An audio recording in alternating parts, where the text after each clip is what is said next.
Pois todos pecaram e carecem da glória de Deus. Todos pecaram. Uma frase um pouco difícil de ouvir, né? Diferente de muitas linhas de pensamento, a Bíblia nos afirma que nós nascemos em pecado desde o ventre. Em Salmos 51:5, Davi nos diz: Eu nasci na iniquidade e em pecado me concebeu a minha mãe. Mas que pecado é esse que todos nós seres humanos cometemos?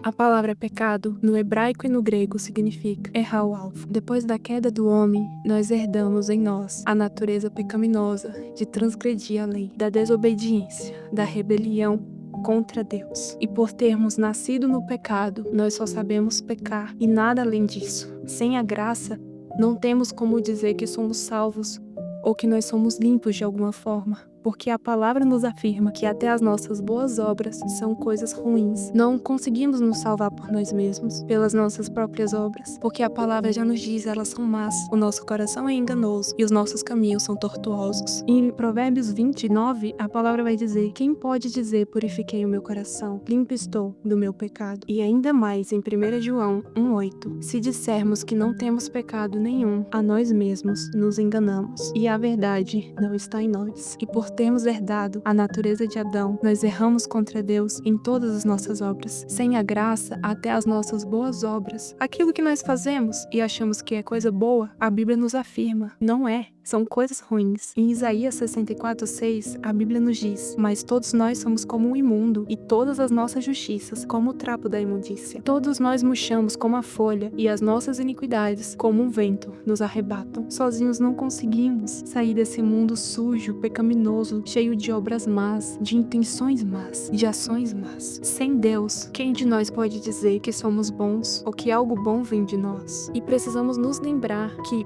principalmente, o pecado que nós cometemos é contra Deus. Sim, com certeza é contra o nosso irmão também, contra o nosso próximo, contra nós mesmos. Mas, em primeiro lugar, o nosso pecado é cometido contra Deus. Nós temos dois exemplos claros onde dois homens da Bíblia têm essa consciência de que o pecado é cometido contra Deus. O primeiro exemplo nós vemos José, quando ele está na casa de Potifar, e Potifar confia nele, a organização da casa, a administração da casa, tudo aquilo que ele colocou nas mãos de José prosperou. Tudo aquilo que José fazia na casa de Potifar eram coisas boas, coisas que seu mestre confiava. Até que um dia, a mulher de Potifar olhou para José com desejos de possuí-lo, desejos de que ele se deitasse com ela. E ao ser convidado para se deitar com ela, José responde à mulher de Potifar: ele não é maior do que eu nesta casa, e nenhuma coisa me vedou, senão a ti, porque és sua mulher. Como, pois, cometerei eu tamanha maldade e pecaria contra Deus? José reconhece que ela era uma mulher casada e não queria pecar contra o seu senhor, mas mais do que isso, ele vai além: como poderia eu pecar contra o meu Deus? Mesmo José longe da sua família, longe das suas origens, longe de qualquer olhar que pudesse acusá-lo, ele se nega a deitar com a mulher de Potifar, porque ele não queria pecar contra Deus. Ele tem essa consciência de que o pecado que ele cometeria naquele momento seria contra Deus, seria contra o seu senhor, seria contra a mulher de Potifar e seria contra o seu próprio corpo. O outro exemplo que nós temos é um pouco diferente. Já é uma consciência pós-pecado cometido. Depois que Davi comete o adultério com Batseba e manda matar Urias na guerra, o profeta Natan chega até ele e aponta o seu pecado, acusa ele do pecado que ele cometeu. E no Salmo 51, o salmo de confissão do pecado de Davi, no versículo 4, ele reconhece que pecou principalmente contra Deus. E ele diz: pequei contra ti somente. Fiz o que é mal perante os teus olhos, de maneira que serás tido por justo no teu falar e puro no teu julgar. Então, quando nós olhamos para o nosso pecado, não devemos nos comparar com outras pessoas que cometem pecados, vamos dizer, mais pesados, mais terríveis, ou pecados que nós consideramos mais sujos do que os nossos. Eu não posso ser comparado a um assassino, eu não posso ser comparado a um homicida ou a um ladrão, eu não posso ser comparado a pessoas que cometem tais coisas, porque o meu pecado não é esse. Sim, mas você não vai ser comparado com outras pessoas, você vai ser comparado com Cristo. E Cristo não pecou. E é por isso que nós só temos dimensão do nosso pecado quando olhamos para Cristo.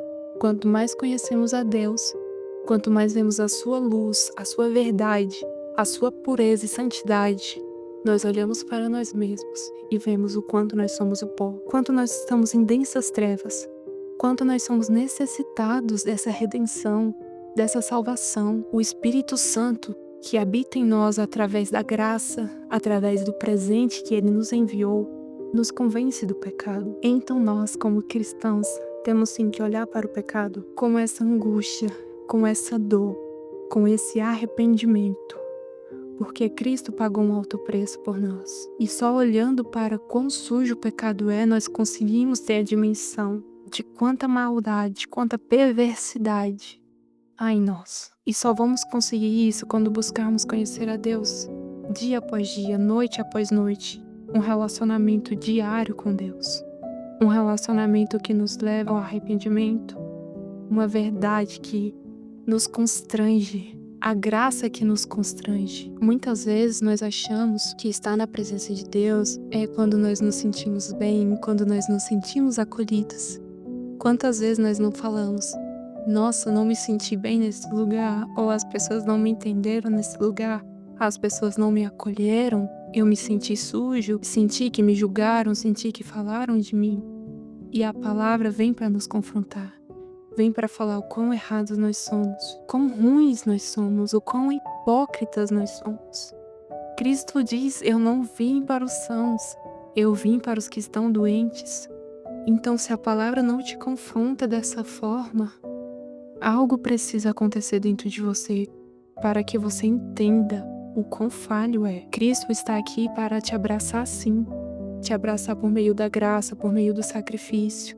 Mas nós temos que entender que o verdadeiro evangelho aponta os nossos pecados. O verdadeiro evangelho nos mostra a nossa maior miséria, nos mostra a nossa maior sujeira, o quanto nós somos pecadores e errantes no caminho, quanto isso nos afasta do propósito de viver para Cristo. E quando nós conhecemos, quando nós buscamos, passamos a entender que não devemos olhar o pecado uns dos outros, no sentido de julgarmos uns aos outros e nos sentimos superiores. Eu não peco como aquele irmão peca, eu não peco como aquela pessoa peca, mas sim olhar para Cristo e dizer: eu quero seguir Cristo, eu quero fazer como Cristo fez, porque Ele veio à Terra para nos mostrar, para ser exemplo daquilo que nós deveríamos ser, daquilo que nós temos que buscar a ser, dia após dia. Que Deus possa tocar no seu coração a cada dia, que o arrependimento venha sobre nós todos os dias, que nós possamos nos humilhar diante de Deus e percebermos o quão somos sujos e o quanto nós somos errantes, desobedientes e nos rebelamos contra Deus. Que Deus possa nos alcançar todos os dias e nos mostrar a sua verdadeira graça, a sua verdadeira misericórdia, a redenção que nós tanto necessitamos. E um versículo que confronta muito o que nós vivemos, que diz a respeito de muitas coisas que nós lutamos, que nós deveríamos reconhecer a nossa natureza pecaminosa. E como Paulo disse em 1 Timóteo 1,15, ele vai nos dizer: esta é uma palavra fiel e digna de toda aceitação, que Cristo Jesus veio ao mundo para salvar os pecadores, dos quais eu sou o principal. Paulo, com tantos ensinamentos que nos trouxe, tantas visões que ele teve, revelações dadas por Deus, ainda dizia que era o principal pecador, porque ele sabia que ele andava errante, até que a graça o alcançou. E ainda assim, continuava no processo de ser santificado por Cristo Jesus.